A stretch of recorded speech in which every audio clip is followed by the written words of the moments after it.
Cuando hice la serie de Fab Labs, de Paso Cañazo, pregunté por diseñadores de El Salvador a los que entrevisté, porque varios eran de allí, y un par me mencionaron a Gabriela.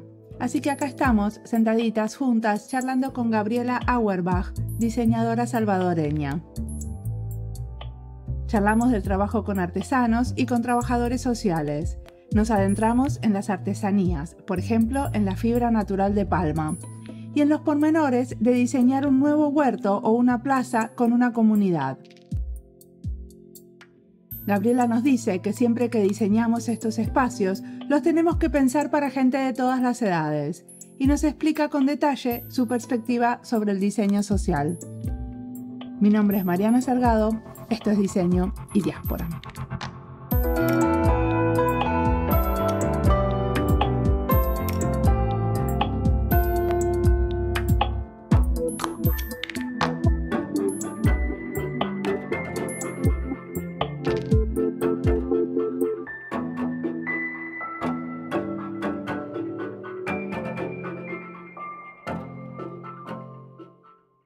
Mi nombre es Gabriela Auerbach, tengo 25 años y soy licenciada en Diseño Industrial y de Producto con enfoque en diseño social. Ok, ¿existe esa carrera así? No, es como muy general la carrera y uno al final decide qué enfoque le va a dar, si mobiliario, empaques. Y pues yo decidí, así como ser la pionera en diseño social. ¿Y dónde estudiaste? En la Universidad Don Bosco. En Salvador. Sí, El Salvador. Entonces me vas a contar algunos proyectos que estuviste trabajando, ¿no? Sí, bueno, el primero, que creo que fue el que marcó mi enfoque, fue como una actividad extracurricular dentro de la universidad en la que fui seleccionada. Este es un proyecto que se llama Diseño Para y es un proyecto colaborativo entre dos universidades, la Universidad Don Bosco y la Escuela de Comunicaciones Mónica Herrera. Entonces, este proyecto ya llevaba, si mal no recuerdo, 4 ediciones anteriores, donde siempre se tocan proyectos con un enfoque más social. Entonces, este año, donde yo fui seleccionada en el 2018, era diseño para la productividad. Nosotros éramos un grupo de, creo, 10 estudiantes de diferentes carreras. Habíamos diseñadores industriales, gráficos, estratégicos. Entonces, solo nos dieron el tema y fue como, vean ustedes qué hacen. Ellos no tenían ningún enlace o ninguna conexión con una comunidad.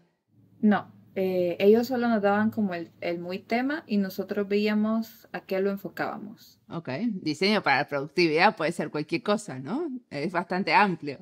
Exacto.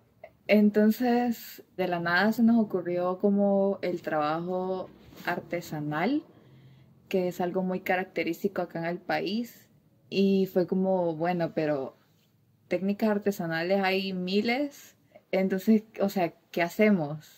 ¿Por dónde empezamos? Empezamos a buscar como todas las que existían en el país, a dónde estaban ubicadas, hicimos mapeos de realmente cuáles podíamos conocer a profundidad, a cuáles podíamos llegar y a cuáles no. Seleccionamos como 5. Seleccionaron como técnicas, no comunidades de artesanos. Exacto. Entonces estas técnicas mapeábamos dónde estaban ubicadas. Al final nos habíamos quedado con 3, que era el mimbre, la palma y el barro negro, si no me equivoco. Vimos al final cuál era más factible para nosotros trabajar y primero estábamos como encaminados a trabajar el mimbre y fuimos a comunidades artesanales en Nahuizalco para conocer un poco y luego, así por casualidades de la vida, una chica del equipo conoció a una artesana que hacía sombreritos de palma chiquitos y empezamos a conocer su historia, a visitar donde ella vivía y realmente todos nos enamoramos de la técnica del trenzado de palma. ¿Qué es palma? ¿Es como una caña o no? Sí, es un tipo de fibra natural. En otros países le dicen yata. Ok. Entonces fuimos al pueblo donde ella vive, que se llama Tenancingo, está en Cuscatlán y nos encantó. O sea, es un pueblo súper chiquito, pero súper lindo, tranquilo. Y ahí hicimos un recorrido a conocer las casitas de todos los trenzadores de palma, a conocer quiénes se la vendían a ellos y a conocer las historias de vida de todos los artesanos. Y ahí fue como, ese es el proyecto.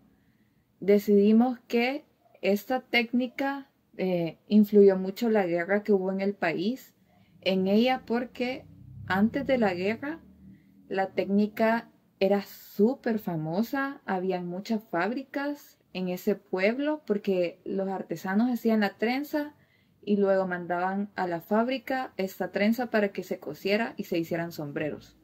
Entonces con la guerra el pueblo salió muy afectado, entonces todos los artesanos tuvieron que emigrar a pueblos vecinos, las fábricas se perdieron, aún quedan estas, pero están abandonadas. Nosotros vimos la necesidad de que ellos pudieran sobrevivir a pesar de todo esto, como visualizar la problemática de ellos a todo el país, a mostrar que todavía existen, que tienen una técnica ancestral muy valiosa y que es nuestro deber como salvadoreños mantenerla y preservarla. Discúlpame que vuelva a lo de la guerra. ¿Vos cuando te referís a la guerra, te referís a la guerra civil en El Salvador? Sí, la guerra civil. Y lo que hubo es muchos desplazamientos a partir de la guerra civil, o sea que la gente tuvo que mudarse porque había como diferentes grupos luchando en los pueblos, en el interior. Exacto, especialmente en Tenancingo, incluso la Fuerza Armada tiró bombas porque habían concentraciones de bandos contrarios a ellos, entonces la gente por miedo huyó para poder salvar su vida básicamente. Claro, y eso es lo que repercutió de manera muy negativa en el trabajo de los artesanos. Sí, porque al perder las fábricas, al perder la materia prima que cultivaban dentro del pueblo, ellos empezaron a trabajar de otras cosas, porque sabían que volver a sembrar y cultivar era demasiado tiempo y ellos necesitaban sobrevivir. Claro. Entonces, ustedes se propusieron ayudar o como hacer algo con estos artesanos. ¿Y cómo empezó todo? ¿Qué empezaron haciendo? Pues primero conociendo y ganándonos la confianza de ellos, porque no podíamos llegar solo a decirles, miren, tienen que hacer esto y esto, sino escucharlos, saber qué necesitaban realmente y en qué podíamos ayudarlos nosotros que teníamos como estos conocimientos de diseño, de comunicación. También queríamos buscar de qué manera demostrarles y ayudarles a sacar mejores costos para que tuvieran ganancias reales por el valor cultural e histórico que tiene la técnica artesanal, porque ellos realmente la vendían solo para sobrevivir, la vendían a un costo demasiado bajo que o sea, no se reflejaba el valor real que tiene el trenzado de palma. Bueno, pero supongo que ellos también debían saber por qué lo vendían a ese costo, ¿no? Claro, ellos nos comentaban que simplemente era porque la gente les regatea, es decir, que les pide un menor costo por los productos y, o sea, ellos lo que querían al final era vender para poder comer.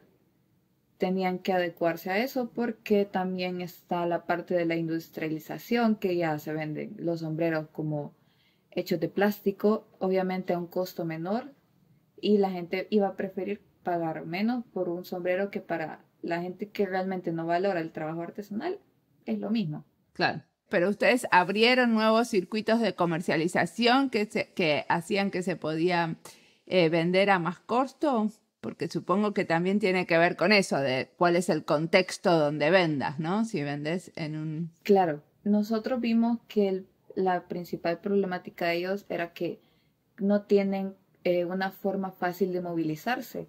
Entonces no pueden como ir y vender a la ciudad. Entonces nuestro principal como objetivo fue crear un manual, primero para preservar la técnica, para contar la historia real sobre los artesanos y la técnica artesanal y buscarles nuevas formas de promocionarse y promocionar su producto. Empezamos a compartir la historia de ellos. Creamos una página de Instagram, también una de Facebook y les tratamos como de enseñar a ellos a utilizar todos estos medios para que ellos pudieran promocionar de nuevas maneras sus productos. Sí. ¿Por Instagram se puede vender? Sí. Perfecto. ¿Y cómo le fue con eso? Realmente al final nosotros lo que generamos fue el manual. Como era un proyecto extracurricular, tengo algunas compañeras que todavía se mantienen en contacto con ella. Ellas están como enseñándole constantemente qué se hace en otros países, de qué manera ellas pueden seguir innovando, ayudarlas a generar nuevas ventas, nuevos compradores. Y eso básicamente es lo que están haciendo ahorita. ¿Y vos no seguís con ellos? No, yo me tuve que salir porque luego comencé ya como a trabajar a tiempo completo. Ok, ¿y de qué estás trabajando a tiempo completo? Desde agosto empecé una pasantía en una ONG que se llama Glasswing International. Es un poco curiosa la historia porque yo empecé ahí a hacer mis horas sociales de la U. Ah, ¿tienen horas sociales en la universidad? Sí. Eso es muy interesante. O sea, como tienen que hacer pasantías y algunas tienen que ser de trabajo social. ¿Cómo funciona eso? Sí, nos piden 500 horas sociales, que básicamente es un voluntariado. Y ya luego, cuando ya uno va a tercer, cuarto año, puede hacer ya sus prácticas profesionales. Y estas horas, estas 500, son un montón 500 horas. Estas 500 horas sociales son como para cualquiera, ¿cómo es? O sea, lo pueden hacer, o tiene que ser para una ONG o un organismo del Estado. ¿Cómo se define a quién puede ser? Tiene que ser para ONGs, no puede ser empresa privada. También puede ser para de carácter gubernamental, pero con el propósito de que pues sea algo que beneficie socialmente. Perfecto. Me hubiera encantado tener que hacer eso. Acá es un poco curioso porque la gente no le gusta hacerlo. Me imagino, no todo el mundo tiene ganas de hacer horas. Sí, supongo que también muchos de los que no les gustan después se encuentran que es interesante, ¿no? Sí, se dan los casos. Yo sí estaba emocionada por hacerlas, me llamaba bastante la atención y encontré esta ONG y me dijeron las puedes hacer de hacer murales, porque ellos tienen programas de infraestructura donde en aquel entonces el principal enfoque era para escuelas, centros educativos públicos. O sea, ¿es una ONG que se dedica a hacer murales en centros educativos? No, es una ONG que tiene como 3 campos de acción: la educación, salud y trabajo de infraestructura. Como el más fuerte es educación. Tienen programas en centros de estudio públicos donde dan como cursos extracurriculares para los chicos que aprendan entre danza, matemáticas, debate, robótica y ese tipo de cosas. Luego el área de salud, que dan capacitaciones constantes a estudiantes de medicina, a doctores ya ejerciendo, les dan cursos como de cuestiones básicas, ¿verdad? Y luego la parte de infraestructura, que nos enfocamos básicamente a mejorar infraestructura de centros educativos, espacios públicos, centros públicos de recreación. Entonces vine yo y pues empecé mis horas sociales de muralista y al principio escuchaba como a conocidos que me decían como, qué fácil es tus horas sociales, solo manchas paredes. Y al principio era como, bueno, quizás sí, no hago tanto, ¿verdad? Y ya luego, o sea, ver a los chicos que se emocionaban por una simple mariposita que uno les dibuje en la pared de su escuela y que te abracen y te digan como gracias por dejar bonita mi escuela, el lugar donde estudio, y que eso los motive a seguir estudiando. O sea, te vas a dar cuenta que realmente no solo vas y manchas una pared, sino que realmente creas un efecto positivo en las personas que ocupan ese espacio. ¿Y también hacen cosas en colaboración con los chicos o sos vos la que decide si va a pintar una mariposa o un patito? Pues al inicio, cuando yo empecé, sí, era como la institución, es decir, la ONG, que me decía, este es el mural y hacelo. Y solamente eso. Muchas veces los donantes de los proyectos eran quienes decidían qué iba en el mural, a veces pedían que se viera reflejado quién era el donante en el mural y ese tipo de cosas. Y así estuvo por bastante tiempo. Ya luego yo terminé mis horas sociales y empecé a quedarme solo como voluntaria, sin ningún tipo de recompensa a cambio. Mi encargada en ese momento me comentaba como, sos la única que se ha quedado de voluntaria, la gente solo viene a hacer sus horas y se va. Y entonces no entendían por qué yo siempre volvía, pero es que realmente me gustaba lo que hacía.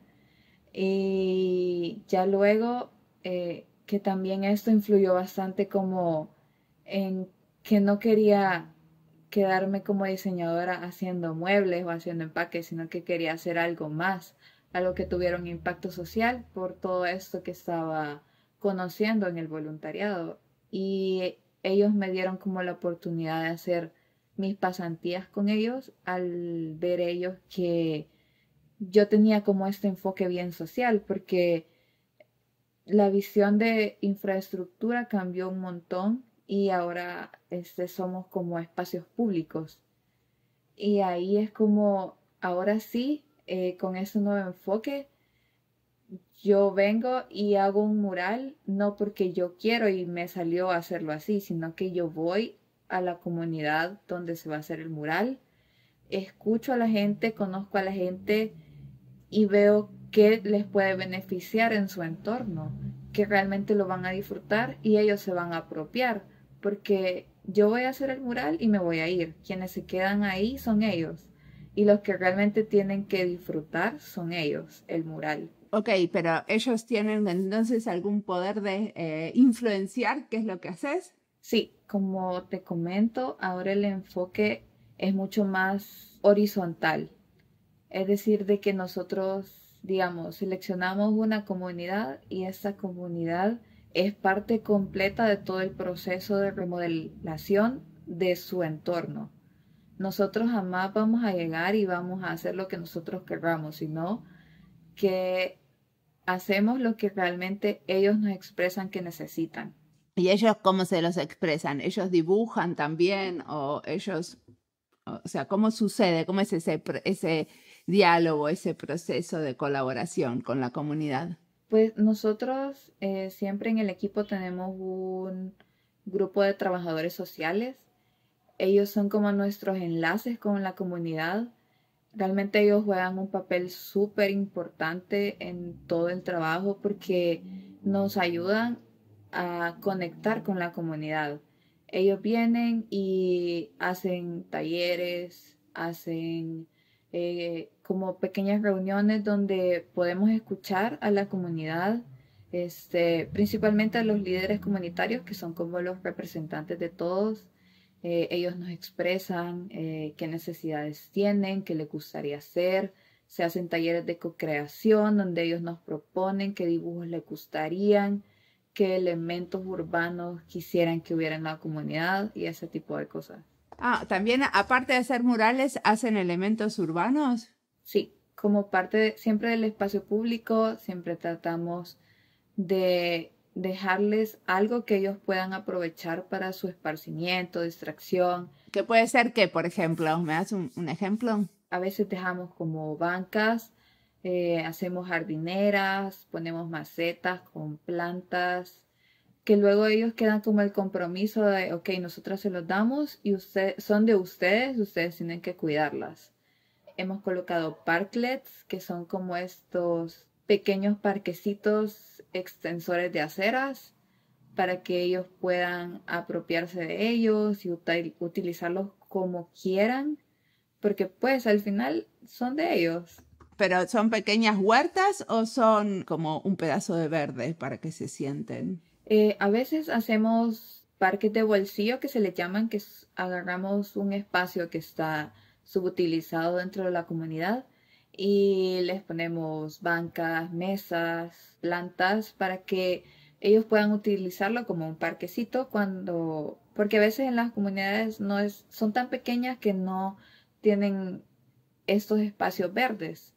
Entonces, quizás no les podemos engramar un pedazo, pero sí podemos ponerles macetitas con plantas para que ellos puedan sentir como un poquito más de frescura.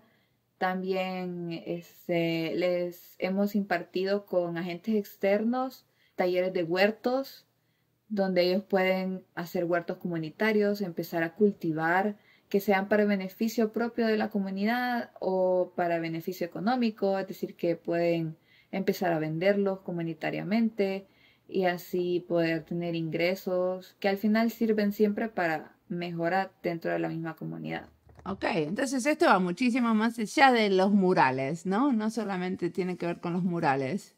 Ustedes tienen como una serie de elementos que les pueden ofrecer a ellos, o sea, cada comunidad según sus necesidades o sus ganas puede ir eligiendo dentro de estos elementos, ¿no? Como los parques de bolsillos, las bancas, las huertas. Sí, exacto. También evaluamos un montón qué infraestructura hay dentro de la comunidad para ver qué puede ser realmente viable. Porque si a veces hay comunidades que son puros pasillos y no hay manera de crear un parque de bolsillo ahí. Sí.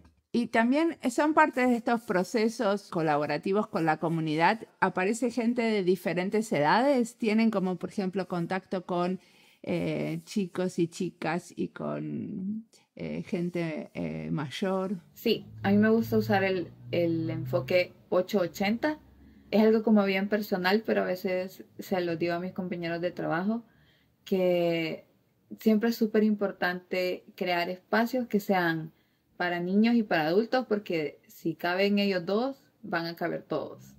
Digamos, nosotros hacemos muchos juegos de piso en las comunidades, digamos, como peregrina, laberintos y así. Entonces, quienes los van a usar son los niños. ¿Qué es peregrina? Son como cuadraditos donde los niños van saltando y a veces tienen números, como del 1 al 10. Ah, ¿como rayuela? Sí, eso, rayuela. Entonces, digamos, para eso nosotros validamos con los niños, como los reunimos y les decimos, dibújennos qué quieren en el suelo, con qué les gusta jugar. Casi siempre escogen las rayuelas, porque es lo que más, como el juego clásico de piso de acá. ¿Y eso lo pintan ustedes en el asfalto? Sí, sí, también hemos tenido proyectos, digamos, en el centro histórico del municipio que es la capital del país. Hemos realizado placemaking. ¿Qué quiere decir? Hicimos como pasos peatonales en calles que usualmente estaban destinadas únicamente a los autos. Entonces pintamos toda la cuadra, el piso de la cuadra, para que sea un espacio más seguro para los peatones. ¿Y eso también lo hicieron con los vecinos? Sí, en el caso del centro histórico, como uno fue en una zona donde hay muchas ventas, los vendedores de esa cuadra nos ayudaron a pintar. ¿Los vendedores ambulantes o los vendedores como los que tienen negocios? Vendedores informales, sí. Ok. ¿Y los vendedores ambulantes estaban de acuerdo con que hagan este tipo de intervenciones? Sí, ellos están bastante alegres porque realmente fue algo que los benefició, porque al ser algo nuevo llamaba la atención de mucha gente, entonces llegaban, era un espacio más seguro, incluso el pintar el suelo de colores llamativos hace que sea como más luminoso y de esta sensación de seguridad, que lo hicimos en una zona que usualmente está catalogada como un poco peligrosa, pero ahora la gente pasa y no le da esa sensación de me va a pasar algo malo acá, sino acá es un lugar donde yo puedo disfrutar, puedo comprar tranquilamente y no me va a pasar llevando un carro por estar en la calle.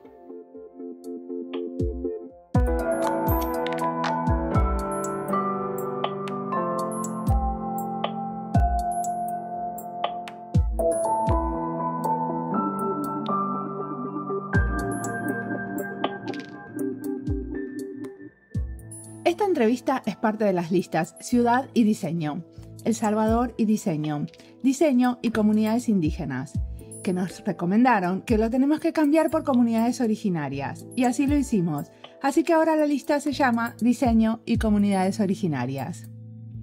Sabemos que los términos son hechos políticos, igual que el idioma que elegimos. Elegir el castellano para mí es una elección política, porque trabajo en finlandés e inglés y elijo generar contenido sobre diseño en mi lengua materna. Un poco para conectar con mi región, Latinoamérica y el mundo hispanoparlante y lusoparlante, y otro poco para combatir el anglocentrismo, que no hace más que hacer más elitista el conocimiento sobre diseño. Dejarlo solo para unos pocos que pueden acceder a este idioma. Pero volviendo al tema de comunidades indígenas u originarias, les cuento el por qué nos recomendaron usar originarias. El término indígenas viene porque en 1492 Colón creyó llegar a las Indias, por lo que denominó indios a los y las habitantes del continente americano. El concepto indígenas fue aceptado por la Organización Internacional del Trabajo en 1989, intentando dar justamente uniformidad a las personas y olvidando la diferenciación entre estos grupos. Cuando hablamos de pueblos originarios, se hace mención a los pueblos que existieron y poblaron diferentes lugares del mundo antes de la conquista. No se refiere solamente a los pueblos de América. Por eso elegimos originarios o comunidades originarias. Sigamos ahora escuchando a Gabriela.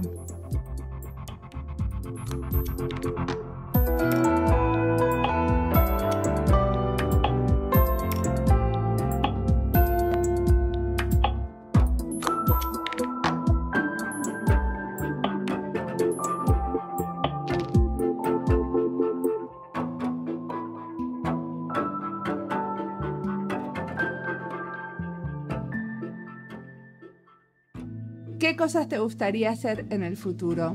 Me gustaría motivar a más diseñadores a elegir esta parte social del diseño. Como te comentaba al inicio, es algo que yo me aventé a hacer, como a decir, soy una diseñadora social, cuando la gente acá eran como los diseñadores industriales, solo hacen muebles, empaques, displays y ese tipo de cosas. Incluso la gente me dice como, ¿y qué es eso? O sea, ¿de qué sirve o qué haces? Y estaba como insegura de realmente, o sea, esto me va a funcionar. Y así por casualidades de la vida conocí a un chico colombiano, así por redes sociales, que se llama Kevin Fonseca. Y él es igualmente diseñador industrial como yo y tiene un enfoque por la parte social, el conflicto, la historia, la cultura de paz. Y, o sea, él influyó mucho en mí y me motivó un montón, me sigue motivando a seguir en esto porque sí es algo que un diseñador puede hacer, no solo, porque yo he aprendido profesionalmente que yo sola no voy a lograr nada. Necesito a las comunidades, necesito a las personas, a trabajadores sociales, necesito ingenieros porque yo no lo sé todo. Entonces, también quisiera motivar a la gente como a ser más plural. No porque soy, digamos, diseñadora, me voy a llevar solo con diseñadores y voy a trabajar solo con diseñadores, sino que tenés que estar abierto a trabajar con cualquiera porque si no, jamás vas a llegar lejos, te vas a quedar estancado en lo mismo y realmente necesitas conocer los puntos de vista de todas las personas para poder hacer un trabajo bien hecho.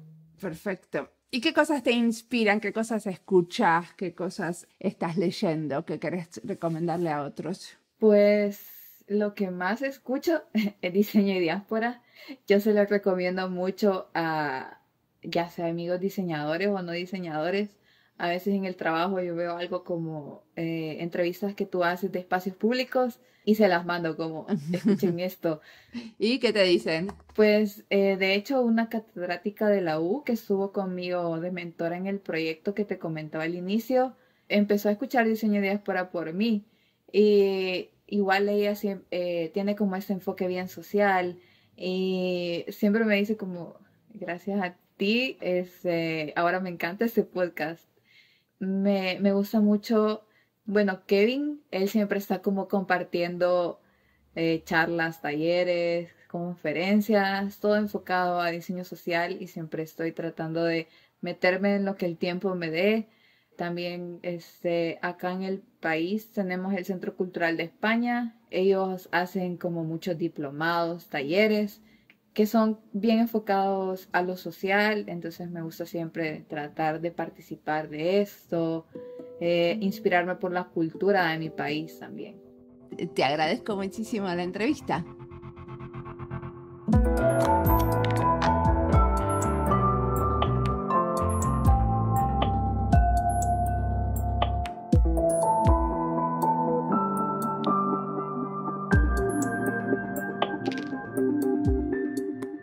Al final de la entrevista, Gabriela menciona que trata de ayudar a la gente a ser más plural y que le parece importante estar abierta a trabajar con cualquiera. Eso quisiera y me gustaría. Creo que tengo muchos prejuicios y lo de trabajar con cualquiera me cuesta. Cada una debe tener su tipo de gente que le es más difícil y a mí me cuesta la gente que no hace nada o hace poco y demasiado lentamente. Siempre en cada lugar de trabajo que tuve conocí a alguna o alguno que no producía nada, que simplemente hablan, van a las reuniones, pero a la hora de hacer no pasa nada. Y si te toca tener esas personas en tu equipo, es algo que personalmente me sulfura y me cuesta soportar. Sé que no todos pueden ser igual de productivos y me tengo que repetir que no es una cuestión de no querer, sino que no pueden. A una persona escribir un blog le puede llevar varias semanas solo para sentarse enfrente de la computadora y pensar las 2 primeras líneas. Entre la procrastinación y la autoindulgencia, muchos se perdonan más de lo imaginable. No sé qué hacen ustedes con esas personas en su equipo. En algunos equipos que tengo, por ejemplo, usamos un programa que se llama Trello. Ahí ponemos las tareas, así nos acordamos de qué no se hizo o de qué hizo cada uno y de qué cada uno tiene que hacer. Algunas tarjetas de Trello con tareas de algunos compañeros pueden estar ahí envejeciendo hasta que decidimos que ya no hace falta hacer eso porque se pasó el momento. Así que el desafío de ser más plural y abierta, creo yo, por lo menos en mí, necesita más paciencia para la gente que va más lento por la vida y que no pueden ser más efectivos. ¿Con qué cosas podría ser vos más plural y abierta? Como siempre, la música del podcast es de Antonio Zimmerman. El diseño de sonido es de Julián Pereira. Este podcast está publicado con licencia creativa común con atribuciones. Esto fue Diseño y Diáspora. Pueden seguirnos en nuestras redes sociales en YouTube, Instagram y Twitter o visitar nuestra página web diseñoydiaspora.org. No olviden recomendarnos. Nos escuchamos en la próxima.